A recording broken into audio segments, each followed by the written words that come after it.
Hello friends, कैसे हैं आप सब। Welcome to just English classes. I hope आप सब अच्छे से होंगे। तो आज का हमारा टॉपिक रहेगा विलियम वर्ड्सवर्थ। इससे पहले भी मैं विलियम वर्ड्सवर्थ के लिए एक पार्ट बना चुकी हूँ, उस पार्ट को आप ज़रूर देख लीजिएगा, ठीक है। डिस्क्रिप्शन में आपको उसका लिंक मिल जाएगा। और इस पार्ट में मैं बहुत ही इंपॉर्टेंट पॉइंट्स यहाँ पर लेकर आई हूँ, एग्जाम पॉइंट्स हैं सारे के सारे, तो बहुत ध्यान से आप इनको देखते रहिएगा। चलिए स्टार्ट कर लेते हैं। विलियम वर्ड्सवर्थ, सबसे पहले क्या बात करेंगे हम। He became poet laureate in 1843 after the death of Robert Southey and after the death of William Wordsworth, Alfred Lord Tennyson became poet laureate। ठीक है भाई, सबसे विलियम वर्ड्सवर्थ से तो जो पहले थे ना, वो थे हमारे रॉबर्ट सदे। ठीक है, कब थे? 1843, सॉरी उससे पहले जो थे, है ना। और 1843 में उनकी डेथ हो गई थी। तो इसके बाद हमारे जो विलियम वर्ड्सवर्थ थे वो पोएट लॉरेट बन गए थे, है ना। और उनके तुरंत बाद, उनकी डेथ के तुरंत बाद 1850 में कौन बना था? Alfred Lord Tennyson. तो ये इनका क्रम है, रॉबर्ट सदे, वर्ड्सवर्थ और उसके बाद अल्फ्रेड लॉर्ड टेनिसन। ठीक है, नेक्स्ट हमारा पॉइंट है, first poet laureate of Britain was John Dryden. अगर ऑफिशियली पोएट लॉरेट पूछा जाए कहीं पे, या फर्स्ट पोएट लॉरेट पूछा जाए, तो वो जॉन ड्राइडन होंगे। Next point, he had a girlfriend in France named Annette Vallon and he got a daughter to him named Anne Caroline in 1792। ठीक है, जब वो फ्रांस गए थे अपनी ट्रेवल के लिए, तो वहाँ पे एनेटे वलोन से इनकी मुलाकात हुई थी। ठीक है, वहाँ पे उन्होंने गर्लफ्रेंड थी उनकी, और उनसे उनकी एक बच्ची भी है, थी एने कैरोलाइन। कब? 1792 में। नेक्स्ट पॉइंट है, he met Coleridge in 1795 and became friend. अगर पूछा जाए कि वो कॉलरिज से कब मिले थे, तो वो 1795 में मिले थे। नेक्स्ट पॉइंट की अगर बात करें तो lyrical ballad was published in 1798। 1798 में लिरिकल बैलड पब्लिश्ड हुआ था। Poetry spontaneous overflow of powerful feelings. जो पोएट्री होती है वो स्पॉन्टेनियस ओवरफ्लो होती है। तो ये लाइनिंग, ये डेफिनेशन भी कही जाती है पोएट्री की। तो ये कहाँ पे मिलेगी हमको? ये प्रीफेस टू लिरिकल बैलड्स में मिलेगी, विलियम वर्ड्सवर्थ के द्वारा।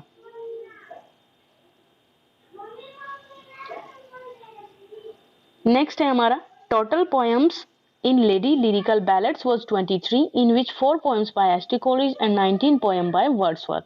ठीक है, टोटल 23 पोएम है प्रीफेस टू लिरिकल बैलड्स में, है ना। और उसमें क्या है, 4 पोएम्स तो मिलेंगी एस टी कोलरिज से, और वर्ड्सवर्थ की होंगी वहाँ पे 19 पोएम। ठीक है, नेक्स्ट पॉइंट है, starting poem of Lyrical Ballads was Rime of Ancient Mariner by S T Coleridge and it closed with the poem by William Wordsworth, Tintern Abbey. ठीक है, जो प्रीफेस टू लिरिकल बैलड्स है उसकी जो first poem है वो rhyme of Ancient Mariner है, S Coleridge के द्वारा। ठीक है, सॉरी लिरिकल बैलड्स की बात चली है यहाँ पे, ना कि प्रीफेस। ठीक है, और जो कोलरिज की है, ठीक है, और लास्ट पोएम खत्म होती है, क्लोज करती है इसको टिंटन एबे, जो कि विलियम वर्ड्सवर्थ से है। इसके बाद पॉइंट आता है 4 poems by S T Coleridge. कौन कौन सी एस टी कोलरिज की 4 poem? The Rime of Ancient Mariner है, ठीक है, द फोस्टर मदर टेल है, द नाइटिंगेल है, एंड द डोंगियन है। ठीक है, तो ये किसकी पोएम है? ये एस टी कोलरिज से है।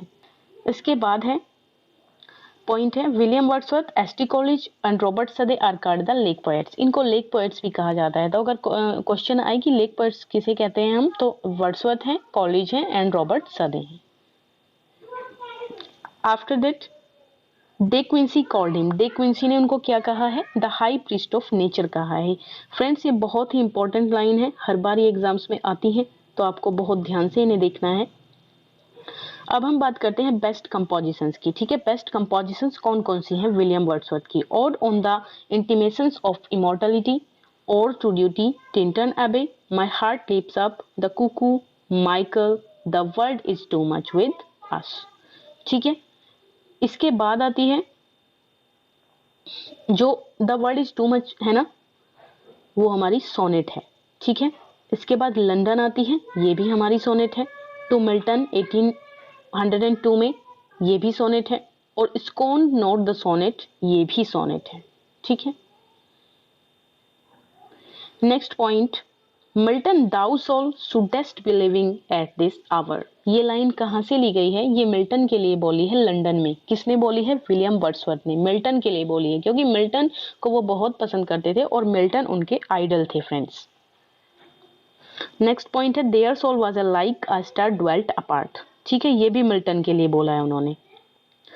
Bliss was it in the dawn to be alive but to be young was very heaven, ये फ्रेंच रिवॉल्यूशन की लाइन है। O I wandered lonely as cloud, ठीक है, ये प्रिल्यूड जो उनका पोयम कलेक्शन है ना 1850 में ये पब्लिश हुआ था, तो इसी में ये लाइन है, O I wandered lonely as cloud. ये बहुत इंपॉर्टेंट पोयम है एग्जाम की दृष्टि से। Coleridge was first who criticize poetic diction by Wordsworth, Coleridge first थे जिनकी पोएटिक डिक्शन को वर्ड्सवर्थ ने क्रिटिसाइज किया था।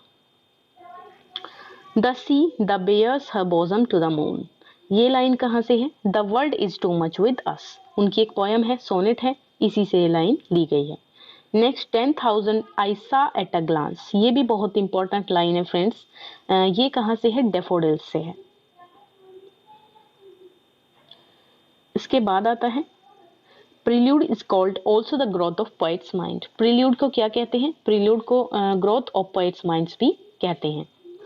इसके बाद है जॉन क्रॉन रेंजम ने उनको क्या कहा है? वर्ड्सवर्थ को one of the giants of English poetry, क्या कहा है? One of the giants of English poetry, किसने कहा है? जॉन क्रॉन रेंजम ने। Next point, we are laid asleep in body and become a living soul, ये कहाँ से है लाइन? ये हमारी टिंटन एबे से है, बहुत इंपॉर्टेंट लाइन है फ्रेंड्स। इसके बाद है Milton was Wordsworth's great ideal, Milton जो थे वो वर्ड्सवर्थ के ग्रेट आइडियल थे, वो बहुत मानते थे उनको, पसंद करते थे उनको। One of the chief glories of English poetry, Matthew Arnold ने कहा है, किसको कहा है? वर्ड्सवर्थ को। क्या कहा है? One of the chief glories of English poetry. A poet could not but be gay in jocund company, ये डेफोडिल से है लाइन। नेक्स्ट लाइन है I behold in the what I was once, Wordsworth ने किसको refer किया है? ये डोरोदी को, क्योंकि डोरोदी से वो बहुत इंस्पायर थे, वो उनकी सिस्टर थी और ज़्यादातर पोएम्स में उन्होंने उनकी बहुत हेल्प ली है, तो बहुत हेल्पफुल वो उनके लिए रही है और उन्हीं के लिए उन्होंने लाइन बोली। नेक्स्ट है how called him historian of Wordsworth, होवल, ठीक है, होवल ने क्या कहा है उनको? होवल ने उनको कहा है हिस्टोरियन ऑफ वर्ड्सवर्थ, ठीक है। और एक ये लाइन रह गई है ऊपर, I behold in the what I was once, Wordsworth refer to, ये हो गई है फ्रेंड्स। नेक्स्ट है हमारा just for a handful of silver he left us, ये बहुत इंपॉर्टेंट लाइन है जो रॉबर्ट ब्राउनिंग ने वर्ड्सवर्थ के लिए कही है, ठीक है।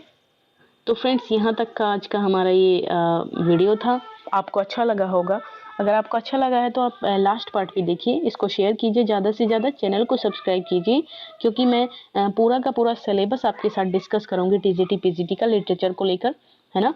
तो साथ साथ पढ़ेंगे, साथ साथ सफलता प्राप्त करेंगे, ठीक है friends. Thank you so much.